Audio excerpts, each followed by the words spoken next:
في قلب المغرب عند سفوح جبل زرهون توجد مدينة لا تشبه أي مدينة عرفها التاريخ، مدينة تظهرها الآثار الرومانية، لكن ما تحتها أقدم بكثير، آثار دفنتها الحضارات ونبشتها الرياح، وها هي اليوم تهمس بقصة حاولوا إسكاتها ل2000 سنة. هذه هي وليلي، المدينة التي سبقت الرومان وأخفت أسرار حضارة ضائعة. مرحبا بك في دارك سايد عربي، حيث نكشف ما لا يريدونك أن تعرفه. عندما يزور الناس مدينة وليلي يظنون أنهم يشاهدون مدينة رومانية، لكن هذه مجرد الواجهة. القصة الحقيقية أعمق من ذلك. علماء الآثار وجدوا أسفل المباني الرومانية طبقات أقدم بكثير، طبقة بربرمور، ثم طبقة قرطاجية، ثم آثار لا تشبه أي حضارة معروفة. لكن أخطر ما اكتشفوه لم يعلن للناس.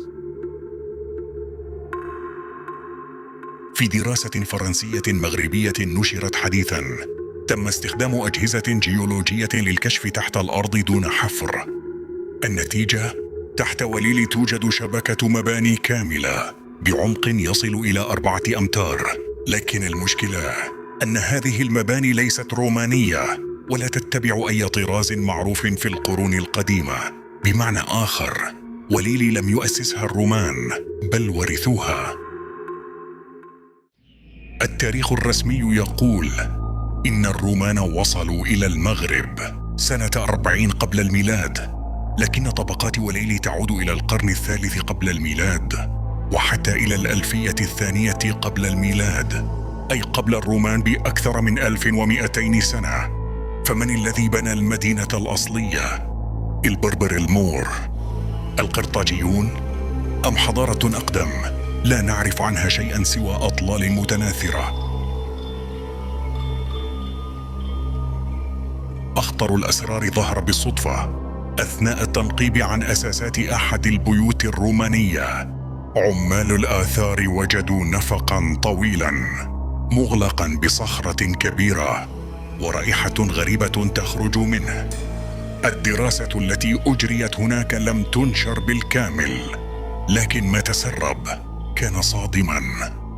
داخل النفق وجدت أدوات حجرية لا تعود للرومان بل لحضارة لم تعرف بعد.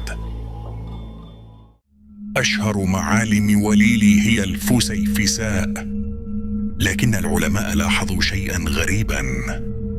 هذه الفسيفساء وضعت فوق أرضيات أقدم، كأن الرومان تعمدوا إخفاء ما تحتها. فهل كان الرومان يغطون معالم حضارة سبقتهم؟ ولماذا؟ الرومان كانوا يسيطرون على الشعوب بالثقافة قبل السلاح، وعندما دخلوا المغرب أرادوا أن يظهروا كأنهم أول من بنى وأول من عمر. لكن وليلي فضحتهم، لأنها كانت مدينة قائمة قبل وصولهم بنظام عمراني معقد. وإذا وجدت حضارة مغربية أقدم من الرومان فهذا سيغير تاريخ شمال إفريقيا بالكامل. في كل سنة يظهر اكتشاف جديد في وليلي، أدوات حجرية أقدم من العهد الروماني، نظام مائي متطور غير روماني، مبان دمرت قبل الاحتلال الروماني، مواد بناء لا توجد في تقنيات روما. ومع ذلك لا يتم الحديث عن هذا في الوثائق الرسمية. وليلي ليست مجرد أطلال، إنها كتاب تاريخ محذوف لم يقرأ بعد. كل طبقة، كل حجر يشير إلى حضارة حاول الزمن إخفاءها. فهل نحن أمام مدينة رومانية أم أمام حضارة مغربية ضائعة أقدم مما نتصور؟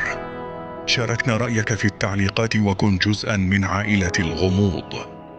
واشترك الآن وفعل الجرس لتكتشف ما لا يقال علنا.